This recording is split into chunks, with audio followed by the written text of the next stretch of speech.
अस्सलाम वालेकुम व्यूअर्स। आज नई रजिस्ट्रेशन के हवाले से आपको मालूमात दी जा रही हैं। एफबीआर की वेबसाइट पे जाके आप आईआरएस पे आएंगे, यहाँ पे जो है न्यू रजिस्ट्रेशन के हवाले से यहाँ पे क्लिक करेंगे और इसमें जो रिक्वायर्ड इंफॉर्मेशन है वो आप इसमें इनपुट करेंगे। मसलन ये CNIC नंबर है, मैं यहाँ पे इनपुट कर रहा हूँ। ये रिक्वायर्ड जो इन्फॉर्मेशन है यहाँ पे आप फिल करते चले जाएंगे। व्यूअर्स, यहाँ पे CNIC डाला गया, उसके बाद यहाँ पे नाम, लास्ट नाम और फर्स्ट नाम, उसके बाद जो है यहाँ पे CNIC सेल नंबर, उसके बाद ईमेल एड्रेस डाला और ये इंफॉर्मेशन, रिक्वायर्ड इंफॉर्मेशन डालने के बाद यहाँ पे एंटर करने के बाद हम आगे क्लिक करेंगे। यहाँ पे ये बात याद रखनी है कि यहाँ पे जो आपने अपना नंबर, सेल नंबर देना है जो आपके अपने CNIC पे जो है निकलवाया गया है, यानी रजिस्टर्ड है। यहाँ पे एड्रेस की इंफॉर्मेशन डालनी है। तो व्यूअर्स, यहाँ पे जो है एड्रेस की ज़रूरी मालूमात दी गई हैं, जैसे जो प्रॉपर्टी है, घर का एड्रेस दिया गया है, यहाँ पे जो है लोकेशन वगैरह दी गई है और जिस तरीके से 5 मरले और इस तरीके से इस्लामाबाद अर्बन एरिया। व्यूअर्स, यहाँ पे आपने रेजिडेंशियल एड्रेस डालना है, बस टाइप में प्रॉपर्टी लिखना है, घर है या कमर्शियल एरिया है जहाँ पे आप रहते हैं, इस तरीके से हाउस है या फ्लैट है, जो भी है उसकी डिटेल देनी है। कितने मरले पे बना हुआ है, 5 मरले पे, 3 मरले पे, आपकी अपनी ओनरशिप है या आपने जो है उसको ऑक्यूपाइड किया हुआ है, रेंट पे रहते हैं, ये मालूमात देनी है। उसका एड्रेस देना है और उसके बाद जो है इसको सबमिट कर देना है। सबमिट करने के बाद आपके पास एक मैसेज आएगा जिसमें SMS के जरिए से और ईमेल के जरिए से आपको 2 कोड भेजे गए हैं। वो दोनों ये लाइन, इसको क्लिक करेंगे, यहाँ पे एक नई विजिट खुल जाएगी। इसके ऊपर आपको अभी नजर आ जाएगा रजिस्ट्रेशन नंबर लिखा हुआ है और इसके अलावा नीचे पासवर्ड लिखा हुआ है। तो रजिस्ट्रेशन नंबर में आपने अपना CNIC डालना है, जैसे कि मैं एक CNIC एंटर कर रहा हूँ यहाँ पे। इस तरीके से पासवर्ड, अगर आप पहले से रजिस्टर्ड हैं तो पासवर्ड डाल देंगे, अगर आप रजिस्टर्ड नहीं हैं तो फिर जो है लॉगिन से पहले अपने आप को यहाँ पे रजिस्टर करना पड़ेगा। उसका तरीका एक और वीडियो में बताया गया है। अभी हम इस वीडियो में ये बताएंगे कि जो लोग पहले से रजिस्टर्ड हैं तो वो किस तरीके से अपना टैक्स रिटर्न जमा करा सकते हैं। यहाँ पे ऊपर CNIC के बाद उस जो पासवर्ड है वो यहाँ पे इंटर किया जाएगा। अभी ये मैं पासवर्ड इंटर कर रहा हूँ और उसके बाद आप इसका एंटर, यहाँ पे लॉगिन पे क्लिक करेंगे। ये आपके सामने जो है एक विजिट खुल गई है। इस डेस्कटॉप के ऊपर आप नज़र आ रहे हैं, यहाँ पे लिखा हुआ है इनकम टैक्स रिटर्न, यहाँ पे मैनेज योर प्रोफाइल, यहाँ पे दीगर मालूमात दी गई हैं और ये सेल टैक्स है और यहाँ पे जो है आप अपना सेल टैक्स रिटर्न जमा करा सकते हैं। आज आपको इस वीडियो में हम इनकम टैक्स रिटर्न के बारे में बताएंगे। यहाँ पे क्लिक करेंगे आप। क्लिक करने के बाद एक छोटी सी विंडो ओपन होगी। इसके अंदर आपको ये बता रहा है कि आपने जो टैक्स रिटर्न जमा कराना है किस साल का जमा कराना है। अब चूँकि 2023 का जमा कराना है तो आप यहाँ पे 2023 लिख देंगे और इसको क्लिक करेंगे। ये देखिए नीचे जो है ना 1 जुलाई 2022 से लेकर 30 जून 2023 तक का पीरियड आ गया है। और अगर आपने किसी और पीरियड का करना है, मतलब पिछले साल का भी करना है आपने, तो 2022 लिखेंगे तो वो जो है पीरियड सामने आ जाएगा। ये देखें आपके सामने वो पीरियड सामने आ जाएगा। हम अभी चलते हैं 2023 के नए माली साल का जो टैक्स है ये जो ख़त्म हो चुका है इसका जमा कराने का, जिसका अभी ड्यू है। तो 2023 पे जाएंगे। 2023 पे क्लिक करने के बाद ये हमारे पास एक नई विजिट खुल जाएगी। यहाँ पे चूँकि ये पहले थोड़ा सा मैंने काम किया हुआ है तो इसमें एक और बताता चलूँ कि अगर आपने काम किया हुआ है, आपने पहले से सेव किया हुआ है, तो आप यहाँ पे ड्राफ्ट में जब आएंगे तो यहाँ पे जो है वो आपको दिखा रहा होगा IT डिक्लेरेशन 1 या 2 जो भी है। तो यहाँ पे क्लिक करेंगे तो आपका जो सेव शुदा यहाँ पे टैक्स रिटर्न है वो आ जाएगा और यहाँ पे इस जगह पे यहाँ पे क्लिक करेंगे, ये जो पेंसिल बनी हुई है तो ये आपके पास वो पुराने वाला डेटा खुल जाएगा। ये भी देखिए, ये विंडो जो है मैंने क्लिक किया है, ये खुल रही है, ये आपके सामने आ चुका है। यहाँ पे आपने जो इनकम टैक्स है आपकी बेसिक पे से जो है वो अपने जमा करानी है। जैसे ये आपके सामने लिखा हुआ है, यहाँ पे जमा कराएंगे आप 5,35,320 पूरे साल की, यानी कि जो आपकी बेसिक पे है यहाँ पे आप जमा करेंगे। इसको आप देखने के बाद आप टैब दबाएंगे। टैब के बाद ऑटोमेटिकली ये नीचे वाले में चले जाएगा। यहाँ पे आपके जो टोटल अलाउंसेज हैं यानी बेसिक पे के अलावा जो अदर अलाउंसेज आपके वो आप जमा करा और उसके बाद आप टैब दबाएंगे। अगर उसके बाद आपका कोई और प्रॉफिट वगैरह या कोई वैल्यू एक्विजिशन वगैरह है तो ठीक है, अदरवाइज आप कैलकुलेशन पे चले जाएंगे, यहाँ पे क्लिक करेंगे, ये आपका ऑटोमेटिकली ये वाले कॉलम जो है ये फिल कर देगा और यहाँ पे जो है आपकी टोटलिंग आ जाएगी। अब उसके बाद ये सैलरी का मरहला तमाम हुआ, नेक्स्ट प्रॉपर्टी पे जाते हैं। यहाँ पे जो है आपकी प्रॉपर्टी रिसीट्स और रिडक्शन के हवाले से है, ये एक विजिट खुल रही है, इसमें बहुत सारे कॉलम्स हैं। यहाँ पे मैं बताता चलूँ कि ये वो उन लोगों के लिए है जिनका प्रॉपर्टी चाहे वो इनहेरिटेंस में है, उन्होंने खरीदी हुई है, उस पर जो है काश्तकारी करते हैं या गुजारे रखे हुए हैं। तो आमतौर पे सैलरीड पर्सन का इसके साथ कोई ताल्लुक नहीं होता, क्योंकि उनको तो ये काम खुद करने नहीं होते। अगर उनके बाबा अजदाद या बहन भाई कर रहे हैं तो उनकी अपनी आमदनी होती है, वो अपने टैक्स रिटर्न में जमा कराएंगे।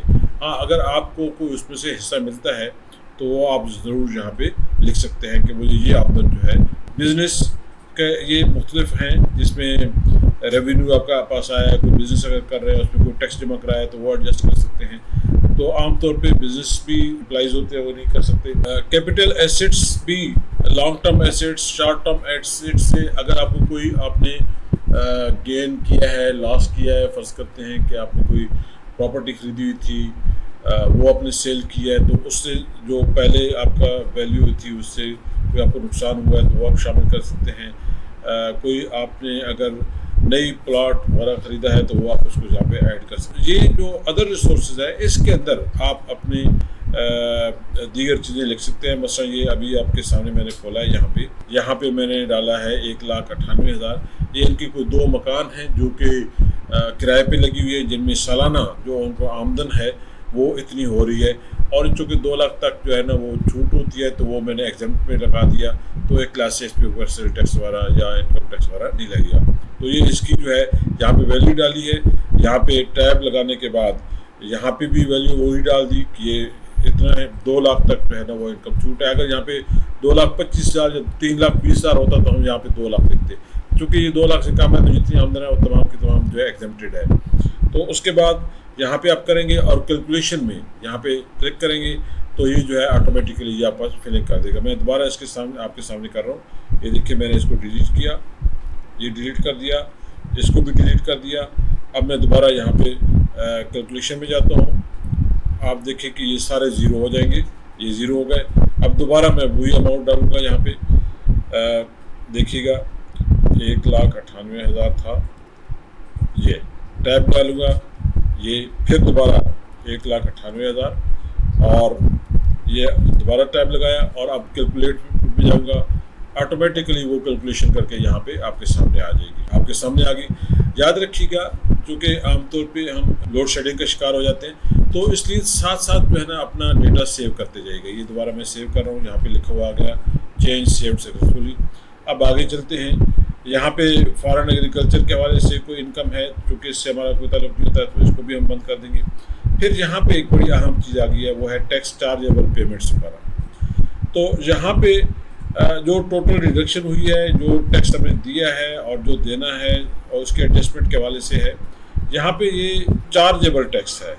इस पे जाए अगर तो यहाँ पे आपको एक विजिट खुलेगी जिसमें ये कहता है income tax and working capital. अब ये जो है ये आमतौर पे सैलरी पर्सन के साथ इसका कोई ताल्लुक नहीं होता। नीचे जाएंगे, यहाँ पे टैक्स रिडक्शन है, यहाँ पे 2 किस्म के चीज़ें आपको नजर आएंगी। एक ये लिखा हुआ है कि बहबूद फंड के हवाले से अगर कोई आप लोगों ने जमा करा हुआ है, दूसरा ये फुल टीचर्स के हवाले से है।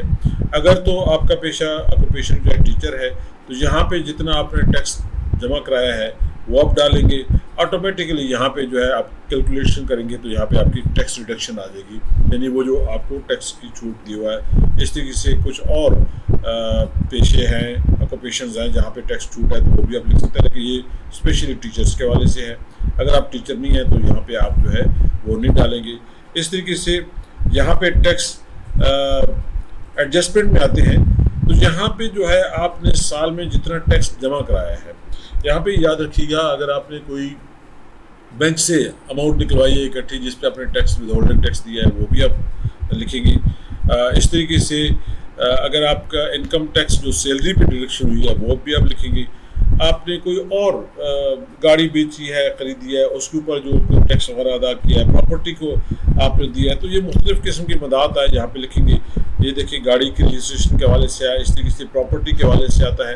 तो वो सारे, या प्रॉफिट के ऊपर कोई आपने टैक्स दिया है, बावक़्त आपने कोई इन्वेस्टमेंट की है बैंक के अंदर, तो उसके ऊपर जो है आपका टैक्स लगा है, तो वो आप जमा कराएंगे। ये सैलरी एम्प्लॉय के हवाले से जो इनका टैक्स टोटल जमा हुआ था साल में, जो इन्होंने डिडक्शन हुआ है, वो यहाँ पे लिखा है और फिर कैलकुलेशन के ऊपर क्लिक कर दिया। अब उसके बाद आगे चलते हैं। आगे इसके अंदर यहाँ पे जो है कम्यूटेशन पे आ जाए, तो कम्यूटेशन में आपको वो तमाम तर जो आपने एंट्रीज की है अब तक, वो सारी यहाँ पे आ जाएंगी। मसला ये देखिए, वही सैलरी, बेसिक सैलरी है, वो जो इनकम अदर रिसोर्सेज है, ये एग्रीकल्चर का इनका 13,000 कोई हेरिटेज पे है जो इनके बहन भाई करते हैं, वहाँ पे उसको साल के बाद जो है आमदन होती है वो लिखा हुआ है। और इसके अलावा ये जो है टैक्स की मद में जो आपने पैसे जमा कराए हैं, नॉर्मल टैक्स कितना है, और ये इनने का जो टैक्स जमा हुआ है टोटल, उसमें से जो रिटर्न होना है वो यहाँ पे 2,02,947 रुपये इन्होंने फालतू टैक्स जमा कराया हुआ है, जो कि इनके आमदन से ज़्यादा है। उसके बाद आगे चलते हैं। अब ये वेल्थ स्टेटमेंट है कि आपके पास जो पैसा आया है साल में, इसको आपने कहाँ खर्च किया और आपका जो एसेट्स है इंक्रीज़ हुआ है, डिक्रीज़ हुआ है। ये जो है एक स्टेटमेंट है जिसके अंदर आप देखेंगे कि यहाँ पे साल में आपने जो खर्च किया उसकी तफसीलात है। मसला आपने टोटल टैक्स कितना जमा कराया है, ये आ गया आपके सामने। अगर गाड़ी रखी हुई है तो गाड़ी पे कितना खर्च हुआ है, पेट्रोल की मद में, मेंटेनेंस के मद में, वो सारा यहाँ पे अप्रॉक्सीमेट आप दे लेंगे।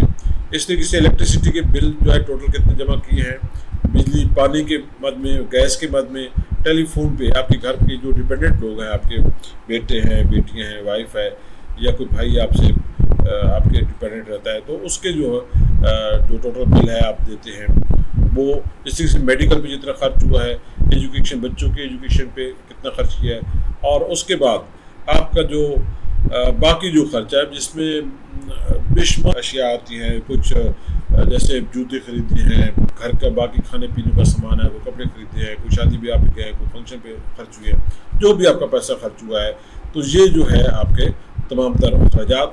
अब ये सारा जो आपने दे दिया है, इसकी कैलकुलेशन जो है ये ऊपर आपको नज़र आ रही है कि टोटल जो है आपने साल के अंदर 8,73,916 रुपये खर्च किए हैं। अब देखना ये है कि आपके इस पैसे का इजाफा हुआ है, जो आपकी टोटल आमदन है उससे बढ़ गया है, कम हुआ है, और उसके बाद ये भी देखना है कि पहले आपके अखराजात क्या थे, आपके पास एसेट्स क्या थे, क्या गाड़ी थी, कोई प्लाट थी, वो सारी इंदराज यहाँ पे आप करेंगे। और अगर कोई आपने बॉन्ड्स वगैरह खरीदे हुए हैं, या कोई अपनी प्रॉपर्टी प्लाट वगैरह खरीदी, जैसे आप देखिए ये एक प्लाट है इनका, इसकी कीमत यहाँ पे लिखी हुई है। इस तरीके से एक और प्लाट है जिसकी कीमत यहाँ पे लिखी है। ये जो है बॉन्ड्स ये खरीदी हुई है उन्होंने, और उनका है ये दोनों, ये देखिए ये कोई 750 के 200 बॉन्ड है, इनकी कीमत लिखी हुई है। इस तरीके से ये इनके पास कैश है 30 जून 2023 को, जो कैश इनके बैंक अकाउंट में था, चाहे एक बैंक का अकाउंट है, चाहे 2 है या 3 है, सबके अकाउंट्स मिला के जो है वो यहाँ पे टोटल कैश लिखेंगे। तो ये आपके पास टोटल जो है ना आमदन हो गई है। और उसके बाद जो आपने अगर कोई कर्जा लिया है तो यहाँ पे लाइबिलिटीज़ की शेप में लिखेंगे, और कि मैंने कर्जा लिया है। अगर पर्सनल लोन किसी से लिया है तो लोन लिया उसका इंदराज करेंगे, उसका CNIC नंबर, और अगर आपने किसी बैंक से लिया हुआ है या किसी कंपनी से लिया हुआ है तो उसका जिक्र यहाँ पे करेंगे, और जो अमाउंट आपने ली है लोन के तौर पे वो भी यहाँ पे जिक्र करेंगे। और उसके बाद कैलकुलेटर पे आप क्लिक करेंगे तो आपकी सारी कैलकुलेशन सामने आ जाएगी। अब ये सबसे अहम और आखिरी मरहला है जहाँ पे आपने रिकॉन्साइल करना है कि टोटल आपकी आमदन कितनी थी पिछले साल, इस साल कितनी हुई है। अभी आपके सामने नज़र आ रहा होगा कि अभी इस साल आपके जो है ना, ये टोटल जो आमदन है एसेट्स को मिला के सारा कुछ, ये 60,38,000 बना है। और यहाँ पे जो है जो पिछले साल थे वो 58,88,560 रुपये था। अब इसमें तकरीबन इजाफा हुआ है आपका 1.5 लाख रुपये। और ये जो है आपके टोटल पैसा जो इस साल आप पास आया है 10,23,916 रुपये, आपका खर्च हुआ है 8,12,916 रुपये।